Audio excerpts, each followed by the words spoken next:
Hi, welcome to Actualol. I'm Jon Purkis. Today I'm doing a Q&A where I answer your questions that you've sent to me on Patreon and on the YouTube community tab. Mate Nikolai asks, what games do you recommend for a light gaming night for 3 to 6 persons, simple games with easy rules? I think there's some great games for this. Las Vegas is probably my top one. It's really good from 3 to 5 players. And it's just, everyone's involved. I talked about it on a recent Best Games of the Month. It's now called Las Vegas Royale. New York Slice is one that I really like. The I Split You Choose thing. It's just simple rules, but I really dig that, and I think the components just really bring it alive. Skull and Cockroach Poker are two really great bluffing games. High Society for an auction game. This is like my sweet spot. These are the games that I love to introduce to new people. Sushi Go Party is another one that's in there, but it's just a little bit more fiddly like with all the different cards.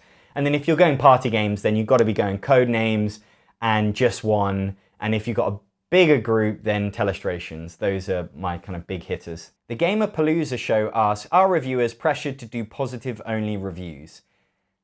No, I would say that we're not. I imagine your question is coming from the point of view that a lot of reviewers only do positive reviews. It comes from two things. One is that it's not much fun doing negative reviews because you are slagging off someone's baby. You know, like nobody in the board game industry, especially designers, are making loads of money. And I suppose the weaker designs often tend to be kind of smaller publishers. And so why would you want to spend your time kind of tearing down somebody's baby? And then another thing, you know, that's maybe more talking about bigger games is that you get a lot of criticism from viewers, not necessarily your passionate fan base, but one of the prime examples for me is that I reviewed the game Mansions of Madness, and that's probably one of my more critical reviews because I just really didn't like that game by the end of it. And I felt like my criticisms were valid. I really put a lot of thought into it. And I get a lot of negative feedback, a lot of comments where people not only disagree with me, but tell me I'm wrong and tell me I'm an idiot and tell me I don't understand games and I shouldn't be reviewing board games. And I still get those comments to this day because Mansions of Madness is a very popular game, so I guess people are still searching for reviews. And the video did quite well for me, and so there are still people seeing it. And it's just not that much fun getting those comments, and I could have spent that time reviewing another game. I didn't need to review Mansions of Madness because other people are reviewing it. I didn't really feel like I mean, actually, with that game, I was kind of I was quite passionate about my criticism of it. I was quite disappointed by it. Whereas generally, when it comes to reviewing games, I don't feel that. If I don't like a game, it's not because I passionately dislike it. It's just because it doesn't do it for me. And I feel like I've always wanted to champion the good stuff and the more niche stuff. So recently in my Best of the Month videos, there might be a few games in there that other channels aren't talking about as much, or they just haven't got the hype. So I could focus on a big game from Fantasy Flight or whatever that I didn't like, and I could really tell you why I didn't like it. Or I could give a bit of signal boosting to a game that I actually think deserves some attention. And I can't do both because I've only got like a limited time. And so I'm just generally going to kind of lean to that. And I think that's more interesting for people to watch. And I think it's more useful to my audience because then they can, rather than just being like, oh, okay, I watched a 10-minute video and now I know why I shouldn't buy something. They can watch my, you know, a 5-minute bit of my Best of the Month thing where they know, oh, okay, that's interesting to me, and I feel like that's more useful. Donna Randa asks, why board games? I'd love to see a whole video on this question. I love board games because they allow me to have incredible social experiences with friends. They bring people together. They're fun. They allow you to kind of recapture that fun of being a kid. They're this great form of entertainment that is social. And crucially, I love that they're an active form of entertainment. As I've kind of grown up, I fell out of hobbies that I felt were passive. So I used to be really into watching football, and I just don't do it anymore. And I just didn't. It lost its appeal. And the only way I can really explain it is that because I just kind of got bored of watching something that I had no control over. And what I love about board games is that you're involved, that if you lose or you win, it's your fault, that you can look back and see those decisions that you made and be like, oh yeah, that's why I won, that's why I lost. And that was another thing that really appealed to me around the time that I got into board games, was that I was working in TV and I was feeling like a real lack of control over my career, because I would write things that I felt were great and the producers would tell me they were great, but then for whatever reason they just wouldn't click with a commissioner because it wasn't the right time for that idea. And it was just so hard to break through, and there was so much kind of rejection, and it felt so often very randomized, just kind of on whims, that I felt no control. It wasn't, some things would succeed and they weren't the best things, it wasn't a meritocracy, right? And so playing board games kind of gave you that little taste of control, that you would do something good and you would do well for it, and you do something bad and you do badly for it. And that was just kind of a nice thing. And I liked that it was this microcosm, that it didn't have the big stakes of life and career, and you didn't have to get upset about it, that you could make all these rash decisions and just be okay because the game's done by the end of it. So that's kind of like a more philosophical thing about games. But really, it's about the social thing. If there was one theme that, to your knowledge, hasn't been implemented to a board game, what theme would you like and why? I think there's quite a few, but I think it's all about getting specific with a theme. So yes, there have been loads of medical themes, but I would like something maybe specifically about diagnosing. Another theme that I would like to see is like a high school, like kind of just being a teenager in high school, something like kind of tackling like Mean Girls type thing. Or I really love the TV show Veronica Mars, so doing a kind of detective solving game, but from that perspective of Veronica Mars, like solving her kind of mysteries rather than it being like Sherlock Holmes. So there's loads out there, but I think there are always games coming out that they might be similar to something else at first glance, but then when you actually get into it, those like little intricate thematic integrations that are about a specific part of a bigger thing, that's where it gets interesting. Like King's Dilemma is a game that hasn't been done, but it's about, you could so easily sort of dismiss it as a fantasy game or a game about medieval kings or whatever that has been done like 100 times. But no, the way they do it is so much more interesting than most of those other ones. And so that's where I think the kind of creativity lies for future games. And that's the kind of thing that I want to see, but it can be a bit hard to kind of predict or ask for. But when it happens, when it's achieved, you're like, oh yeah, that's what I was looking for. Mr. Small 8, what is the game that makes you the most competitive?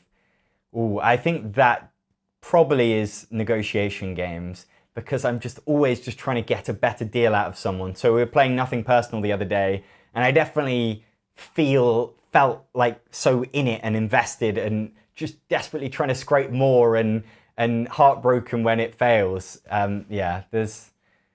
I get competitive with that, but I wouldn't say I get aggressive. Nivix asks, if you were to design a board game, what theme or mechanic will you implement? Also love your videos. I feel like it would almost certainly involve some kind of storytelling, because I'm a writer, I love games with great story, and I feel like that's the thing that I could bring to a game. So I mean, actually what I would rather do is almost like collaborate with a good designer and write the story content. But really it needs to be planned from day one, like not after the game has been designed, but kind of as a core thing, or at least that would be my dream.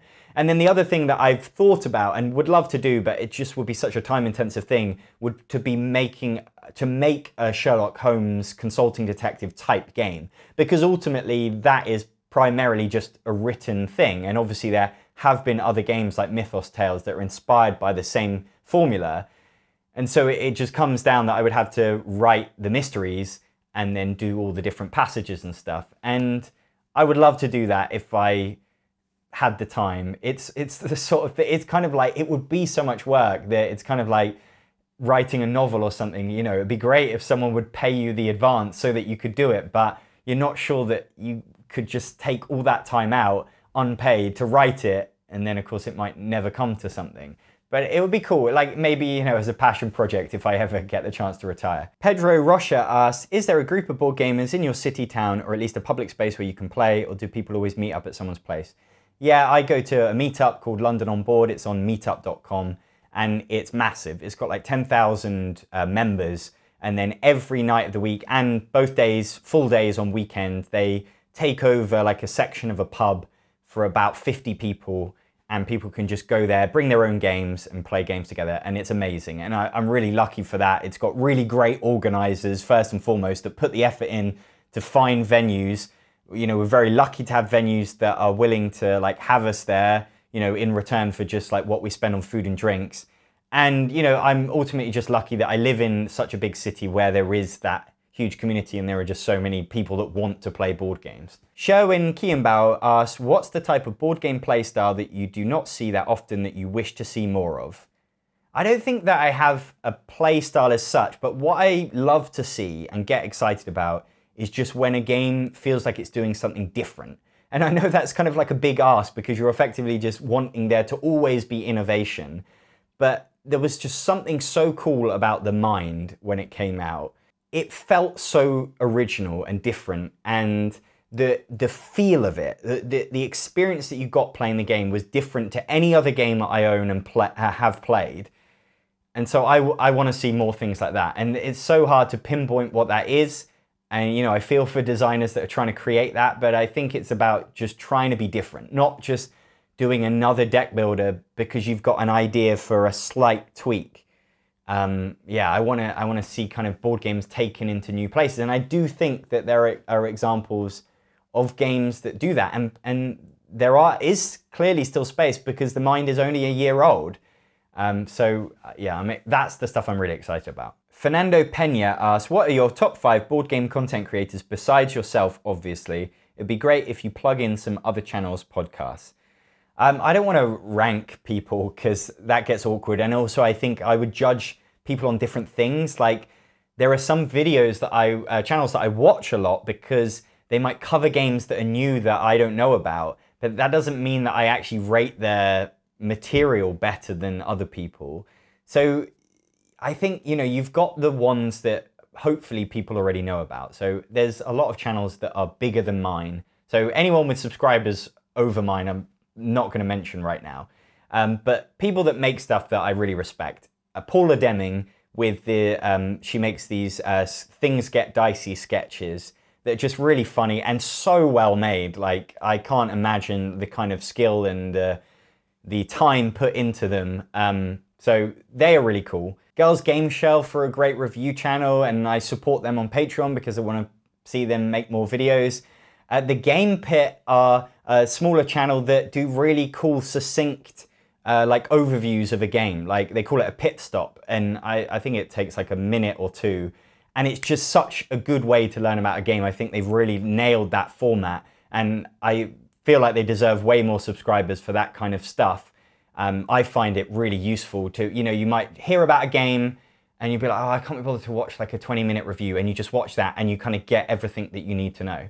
And it's easier than reading a rule book. The brothers Murph are really entertaining. They've just got such, I'm so jealous of their enthusiasm and like their camera presence. And I wish that I had like a brother to kind of banter with, because I think they're so watchable because of that. And they're just naturally funny guys. And DTramer1 asks, if you had to pick one game that you had to force people to play, which game would it be? Of course, I understand that forcing people to play games doesn't sound good at all, but if you had to pick one, which would it be? Well, that's something that kind of fascinates me, because I do really feel like the biggest barrier to board games being huge is just that so many people won't play them or just aren't in a situation to play them. And I often think about like what it would be if I could just kind of be Santa Claus and give a game to everyone. Of course, they still probably wouldn't play it, but let's say I'm forcing them as well. What would it be? What would tip them over the edge and make them want to come back? See, and often I go to Codenames, but you could still kind of dismiss Codenames as being a party game, as being reminiscent of stuff that people might have already played, like Taboo as kids. So Pandemic is definitely there, and Ticket to Ride. It's the games that I think are just super palatable. They've got themes that work for everyone. They're not going to turn you off with, like Pandemic, I think just has a really engaging theme that everyone can buy into and not be annoyed by or think there's cringy or whatever. I think it's got decent artwork. The rules aren't too bad. The fact that it's cooperative means that it's different and it's challenging, and you know, it's a good length, and I think that it's fun. Obviously, I love it. It's a great game. So those are high on my list. But Ticket to Ride, you know, I would be wary about because it can maybe be a bit slow if people take time on their turns. People might think it's boring. It doesn't maybe have enough interaction.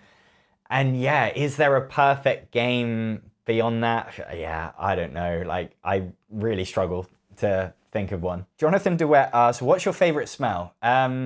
I think it's got to be food, and pizza is like probably smells the best, or like lasagna, which is basically the same smells. Curry, like I live in East London, and there you walk past houses and people are like cooking curry, and it just smells incredible, and you know that you're gonna like go home and have something a lot simpler and more boring, and you're like, ah man, I wish that person was cooking curry for me. So yeah, those are definitely like the faves. Max asks, what shows / movies / books were your biggest inspiration into becoming a comedy writer? That's a great question that I could probably talk about for a very long time. But some things that really stand out. There was, I think, a time when I was teenager and sort of then moving on to university, when there was some great British comedy. So The Office was really influential, the UK Office, crucially. Brass Eye, the Chris Morris show, is so like different and edgy and challenging, and I just thought it was hilarious, and so did kind of, it was like really big for me and my friends, just kind of felt like it was for us. Alan Partridge, the series, like they are hilarious to me. And then as I guess probably as I grew up, I started to get into like really good American stuff. So I absolutely adore Arrested Development. That's inspired a lot of my writing. You know, I'm mostly talking about the sitcoms that I've written. You know, you might not see it as much in like my Actualol videos. I love how intricate the writing was, how many jokes they pack in. And you know, that's one of the real benefits of American TV over British stuff, is that there's just more money. So there's more time, there's more people. And so they can really hone it. And Arrested Development and 30 Rock is my other massive favorite. They are just full of jokes, and they just hit you thick and fast, but they still maintain these incredible characters and just like incredible acting. So some of my favorite like comedy characters of all time that I think are just like perfect are Job from Arrested Development, but also Michael from Arrested Development. I feel like Jason Bateman in that role is just like it's like the pinnacle like of the straight man, but also that he has his own stuff as well, and that he's not just a straight man, but his delivery is just like, that is the best for me, like the all-time best. I'm unfortunately specifically talking about the first 3 series of Arrested Development. I kind of not so into the later stuff. And then Jack Donaghy, Alec Baldwin in 30 Rock, his delivery, his character, it's just like the perfect package. And Tina Fey, Liz Lemon is incredible, but his character is just so well done that I can just watch clips of that over and over again. Ems Dudley asks, I know you've said you enjoy playing in IRIM using the app. Are there any other games you enjoy playing the app version of? I don't tend to play games on the apps that much. I don't really find that much time to do it. The only time I sort of do it more consistently is like if I'm maybe like flying somewhere, and then I'll play it on the tablet with my wife. So we've played Pandemic a fair bit like that, and there's 1 or 2 others. But there was a point where I was playing paperback loads on the app, and I just kind of got really hooked on it, and I got really good at it. And you can extend the game. I think you can kind of play a longer game. And so I was really kind of extending the game and playing against like the hardest AI, and like making these ridiculously long words and getting loads of points. And I was just kind of really loving it. And then I guess I just got to a point where I'd kind of almost exhausted. I'd done as well as I felt like I could. So I kind of waned on it. And that kind of is how it is with me for video games generally. And so Nyrim I haven't played in a long time, but there was a point at which I was playing it all the time on the app. Yeah, those are the only two really. Paul Smith asks, with Christmas coming up, why do you think there are very few good Christmas-related board games? I think it's just that it wouldn't sell the rest of the year. I think it's just hard to market, and people would think that they would only ever play it at that time of year. And if I was a board game designer and I had a really cool idea for a game, I'm not sure I would want to limit it by giving it that kind of theme, because it would feel a bit tacky and cheap.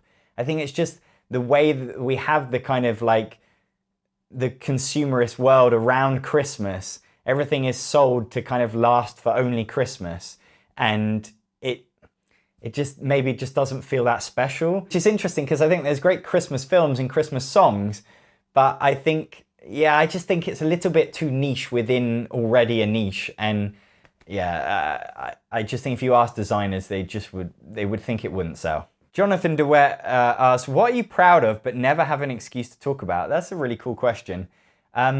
I'm quite proud of, like, we've been doing swing dancing for like over a year, and I wish I was so much better, but I'm proud of like what I've achieved, and it's not something like I get to talk about much. I guess one thing that I'm really proud of that will never probably ever see the light of day is that I have written multiple pilots for sitcom scripts that to me are like the best work I've ever done. I put so much love into them, and they have been seen by producers that have liked them, and so I get some credit for it, and people have appreciated them. But they have never been made, and they probably never will be made. And so yeah, it's something that I am really proud of, but also really devastated that I don't get to kind of release into the world and be appreciated. And I kind of wish that I'd been like a book writer, because at least then I could have kind of shared them, self-published them, and people would be appreciating them. And it doesn't quite work with sitcoms. You know, you need to have the actors and film it, and it kind of requires a lot of money and a big effort. Jonathan DeWitt asks, what can you talk about for hours other than board games? That's a good one. Honestly, I think I can talk about a lot of things for hours, but I can definitely talk for a long time about politics, especially British politics, and get really angry and passionate about that. I can talk a lot about, I really have fallen in love with swing dancing, so I will talk endlessly on WhatsApp with a friend of mine who I made through swing dancing, and me and her will just talk endlessly about swing dancing. So I can talk about that, and then when you go to swing events, you're always just talking about it. It's a bit like board games, where you go to a meetup and you the only thing you have in common is board games, so you just talk relentlessly about board games. And I think it's already probably been proven in this video that I can talk endlessly about TV that I love, films that I love, comedy in general, to talk about like my favorite comedy acts. Don Aranda asks, do you have a fave mechanic / type of game? Why or why not? Yeah, I think I have a few favorites. I really like anything with good story, because I love to come away and remember. I still remember all my games of This War of Mine, most of my games of like Robinson Crusoe, all of the detective games. Like if you mentioned a case, I'd be like, oh yeah. I love that, because it kind of, so many games can kind of all just bleed into one. I love memorable experiences. I also love negotiation games, because they have really intense interaction. I just really love that wheeling and dealing aspect of it. So games of Nothing Personal, New Angeles, Lords of Vegas, I've got loads in Game of Thrones. And then also a little bit the same with like social deduction stuff, but the bigger things like Dark Moon and Battlestar Galactica. I can't really remember that many games of the Resistance, but those games, I remember them because of the epic betrayals. D-Tramer1 asks, if you had to play one board game every waking moment for the rest of your life, which game would it be? Apologies if someone had asked this already. I think, in terms of the game that I've played the most, and I have just sort of almost like a relentless enthusiasm for, Codenames is up there. It just kind of grabs me in a way that I love both sides of it, the guessing and the cluing. And it's always different, even with kind of the same, you know, deck of cards, it's so variable. It has such like amazing replayability, and it's just addictive. Yeah, I just always want to do better. And you make annoying mistakes, and you build up a rapport with your group. I think that's the one that I could probably see myself going over and over again. And most other games I would just kind of tire out on. Andrew Little asks, Star Wars, Star Trek, or neither? I'm afraid to say for me it's pretty much neither. I've not even really, I think, watched the whole Star Wars, hardly any of the Star Wars. I watched the first one when it got remastered around like the late 90s, I want to say. It's not really my kind of thing. That was all like my brother's stuff. I like sci-fi that deals with kind of existential things. It's like philosophical, things like Moon and Arrival. You know, I do think there's really interesting stories there. I'm not so fussed about the kind of big action, good versus evil. Like, it's the same with Harry Potter and Lord of the Rings. It just doesn't grab me, that kind of adventure thing. I want something with a bit more of a personal, like, connection. And then Star Trek, I never watched the series. To be honest, I really didn't like them when I was a kid. They used to be on at like 5 or 6 o'clock on like a Tuesday night or something, and there was nothing else on because, you know, this is back when there's only like 5 channels in the UK, and I just would resent it because I just found it so boring. But it would be on anyway because like there's nothing, literally nothing else to watch. That's it. I'm sorry if I didn't answer your question, but I'm sure I will in a future video. Remember, if you want to support the future of Actualol, please pledge at patreon.com/Actualol. There's a link below. I'm Jon Purkis. Thanks for watching.